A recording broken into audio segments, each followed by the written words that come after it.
Hello friends, welcome to my channel Dhanashree classes. आज आपण class 6 मंथन English medium ह्याचं जे टॅलेंट सर्च क्वेश्चन पेपर जे आहे बघा, talent search general knowledge exam question paper set आपण इथे सोडवत आहोत. या अगोदर आपले मराठीचे 2 पेपर इथे सोडून झालेले आहेत. आज मराठीचा क्वेश्चन पेपर 3 हा आपण इथे सोडवणार आहोत. बघा, लँग्वेज मराठी आणि इंटेलिजंट असा हा क्वेश्चन पेपर असतो. त्यातील आपण मराठी म्हणजे पार्ट 1 हा भाग इथे बघत आहोत. यातील पहिले 2 पेपरमधील पार्ट 1 आपल्या इथे झालेले आहे. आज क्वेश्चन पेपर 3 तर त्याचा पार्ट 1 म्हणजे मराठी तो आपण इथे सॉल्व करणार आहोत. तर बघा, मराठीचा जो पहिला आणि दुसरा जो प्रश्न असतो तो त्या एका उतार्यावरती असतो, म्हणजे एक पॅरेग्राफ दिलेला असतो. तो पॅरेग्राफ वाचून आपल्याला त्याच्यावरील प्रश्न सोडवायचे असतात. तर पॅरेग्राफ आपल्याला अगोदर व्यवस्थित वाचून घ्यायचा आहे आणि त्यानंतर त्यावरील प्रश्न सोडवायचे आहे. तर पॅरेग्राफ मी ते वाचलेला आहे बघा. तर मी डायरेक्टली तुम्हाला कशा पद्धतीने ते उत्तर सोडवायचं ते इथे सांगणार आहे. पहिला प्रश्न आहे, वरील उतार्यात किती वृक्षांचा उल्लेख आलेला आहे. इथे आपल्याला पॅरेग्राफ पूर्ण वाचल्यानंतर यामध्ये किती वृक्षांचा उल्लेख म्हणजे किती झाडांचा उल्लेख आलेला आहे हे आपल्या लक्षात येतं. तर या पूर्ण पॅरेग्राफमध्ये 9 वृक्षांचा उल्लेख आलेला आहे. तर 9 वृक्ष कोणते बघा, ब्रह्मी, गवतीच्या, ओवा, अडोसा हे झाले 4. ठीक आहे.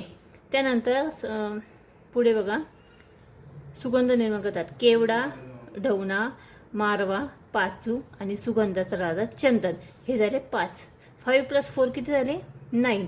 म्हणजे 9 वृक्षांचा उल्लेख या उतार्यामध्ये आलेला आहे. म्हणून आपलं उत्तर आहे 9. ठीक आहे. त्यानंतर पुढचा प्रश्न आहे, पानगळतीच्या दिवसात झाडे कशी होतात. तर पानगळतीच्या दिवसात बघा इथे दिलेलं आहे उत्तर. पानगळतीच्या दिवसात हे आपले मित्र निष्पर्ण होतात. झाड म्हणजे मित्र निष्पर्ण होतात. मग उत्तर आहे आपलं निष्पर्ण होतात, ऑप्शन नंबर 3. ठीक आहे. अशा पद्धतीने पॅरेग्राफ वाचायचं आहे आणि त्यावरील प्रश्न सोडवायचे आहे. प्रश्न क्रमांक 3 आणि 4 हे ती कविता दिलेली असते आणि त्या कवितेवरती आपल्याला प्रश्न विचारलेले असतात. तर आता ही जी कविता आहे, कवितेवरती प्रश्न कोणता आहे बघा, वरील कवितेत कशाचे वर्णन आलेले आहे. आता ही जी कविता आहे या कवितेमध्ये मधमाशीचे वर्णन केलेले आहे. म्हणून मधमाशी आपण ऑप्शन नंबर 3 इथे घेणार आहोत. आणि चौथा प्रश्न आहे, कवीने कोणते वचन दिले आहे. तर कवीने एकोप्याचे वचन दिले, एकोप्याने राहण्याचे, एकत्र राहण्याचे वचन दिलेले आहे, म्हणजे ऑप्शन नंबर 1. पुढचा प्रश्न आहे बघा, क्वेश्चन नंबर 5. पुढील वाक्यात रिकाम्या जागी योग्य क्रियापदाचा पर्याय शोधा. तर बघा, योग्य क्रियापद लिहायचं आहे आपल्याला. सौरभ अभ्यास करतो. करतो हे काय झालं पुल्लिंग. सौरभ हे काय झालं पुल्लिंग. काय करतो अभ्यास करतो. करतो. ठीक आहे. खालील प्रश्न क्रमांक 6, खालील शब्दगटातील स्त्रीलिंगी शब्दाचा पर्याय क्रमांक शोधा. स्त्रीलिंगी शब्द कोणता येतो इथे बघा, लांडोर. मोर पुल्लिंग झाला, डोंगर पुल्लिंग, नर पुल्लिंग, लांडोर हे झालं स्त्रीलिंग.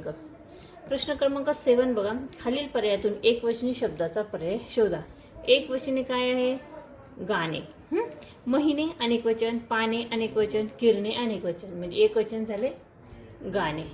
ठीक आहे. पुढचा जो प्रश्न आहे प्रश्न क्रमांक 8 बघा. प्रश्न क्रमांक 8 काय आहे की खालील वाक्यातील अधोरेखित शब्दाचा समानार्थी नसलेला शब्द शोधा. समानार्थी नसलेला म्हटलेला आहे. अधोरेखित शब्द कोणता आहे, कमळ. कमळ हे राष्ट्रीय फुल आहे. कमळच्या खाली अंडरलाईन आहे. कमळचे समानार्थी शब्द आहेत अंबुज, सरोज, आणि पंकज हे 3ही समानार्थी झाले. पण अंडज हे काय झालं समानार्थी येत नाही. म्हणून समानार्थी नसलेला हे आपल्याला विचारलेलं आहे. उत्तर येतं आपलं पर्याय क्रमांक 4. त्यानंतर पुढचा प्रश्न आहे, इथे सोबतच्या आकृतीमध्ये अक्षरांना क्रमांक दिलेले आहेत. प्रत्येक अक्षराला काय दिलेलं आहे, क्रमांक दिले आहेत. काला 2, चला 3. खालील पर्यायातून कोणत्या क्रमांकाच्या अक्षरांचा गट घेतल्यास ऐकून समाधान होणे या अर्थाचा वाक्प्रचार तयार होईल. आता ह्यातील कोणत्या क्रमांक घेतल्यानंतर ऐकून समाधान होणे या अर्थाचा वाक्प्रचार तयार होतो. तर बघूया आपण. इथे ऑप्शन नंबर 2 हे आपलं इथे उत्तर येतं. तर कसं येतं बघा, 2 मधील काय आहे, का. मग आपण इथे काय घेतलं, का. नंतर काय आलं 7 नंबर. 7 नंबरला आहे न. नंतर 1 नंबरला आहे नी. 4 नंबरला काय आहे? व. आणि 6 नंबरला काय आहे? ने. कान निवणे म्हणजे कान शांत होणे म्हणजे ऐकून समाधान होणे, हा त्याचा अर्थ होतो. म्हणजे ऑप्शन नंबर 2 हे उत्तर आपलं बरोबर आहे. आता क्वेश्चन नंबर 10 काय आहे? पुढील म्हणींचा योग्य अर्थ दर्शविणाऱ्या शब्दसमूहांचा क्रमांक शोधा. रात्र थोडी सोंगे फार. आता ही जी म्हण आपल्याला दिलेली आहे ते रात्र थोडी सोंगे फार, या म्हणीचा अर्थ आपल्याला इथे सांगायचा आहे. तर उत्तर आपलं पर्याय क्रमांक 4 बघा. कामे पुष्कळ पण ती पार पाडायला वेळ न पुरणे म्हणजे रात्र थोडी सोंगे फार. पर्याय क्रमांक 11 आणि 12 आपल्याला इथे संवाद दिलेला आहे. जसं पॅरेग्राफ असतो, कविता असते, त्याच्यावरून प्रश्न विचारले जातात, तसं संवाद लेखन दिलेलं असतं, त्यावरून आपले प्रश्न विचारले जातात. तर 11 आणि 12 हे 2 प्रश्न यावरच आहे. तर या संवादावर प्रश्न जो आहे बघा, फळ्यावर सुविचार कोणी लिहिला होता? त्याचं उत्तर काय येतं बघा. फळ्यावर सुविचार कोणी लिहिला होता? तर रमेशने लिहिला होता. कुठे बघा इथे, महेश आज फळ्यावर सुविचार कोणी लिहिला? मला माहीत नाही गुरुजी. गुरुजी त्या नवीन आलेल्या मुलाने लिहिलाय. कोण रे तो? दिनेश जवळ बसलेला. होय गुरुजी. नाव काय रे तुझे?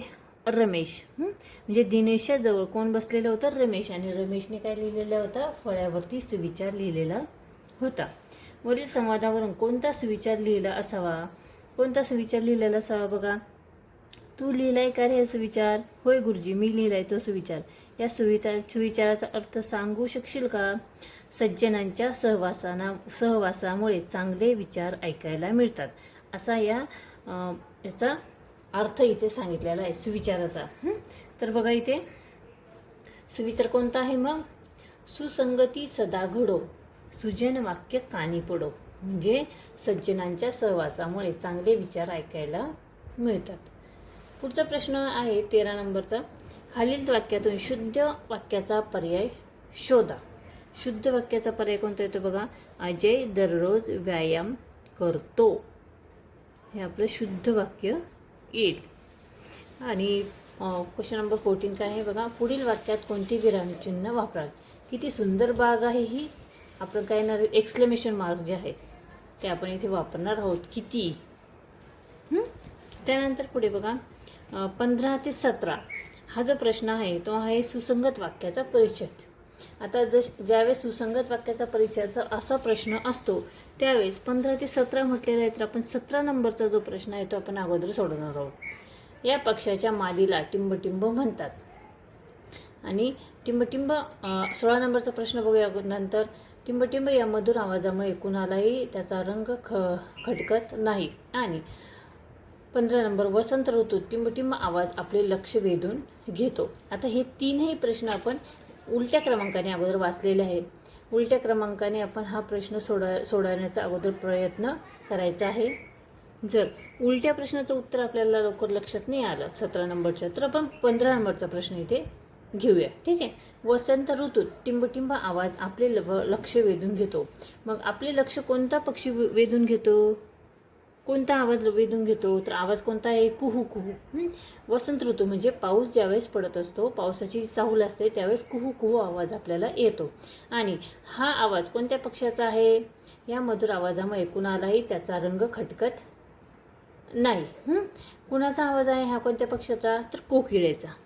कोकिळेच्या या मधुर आवाजामुळे कुणालाही त्याचा रंग खटकत नाही. आणि पुढे बघा, या पक्षाच्या मादीला टिंबटिंब म्हणतात. या पक्षाच्या मादीला कोकिळा म्हणतात. ठीक आहे. पर्याय क्रमांक 3.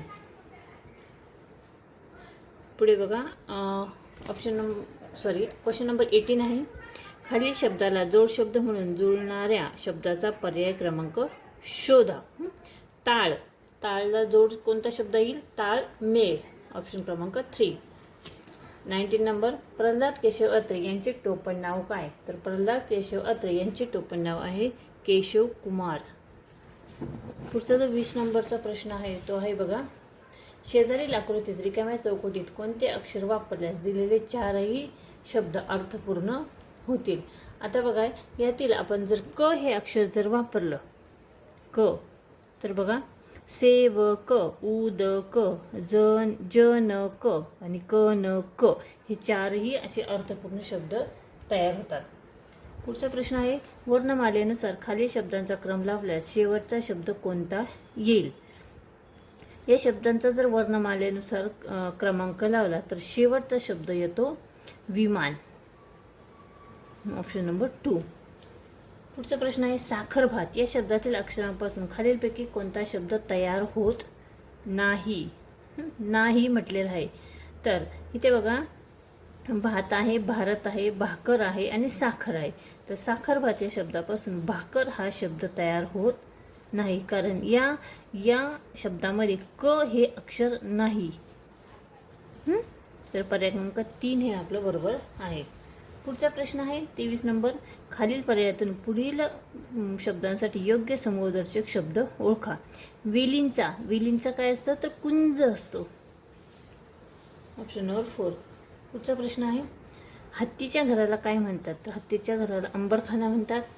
आणि पुढचा लास्ट प्रश्न आहे, हे जे अक्षर इथे दिलेले आहेत या अक्षरापासून हे अक्षर जुळून तयार होणाऱ्या अर्थपूर्ण शब्दातील मधोमध येणारे अक्षर कोणते?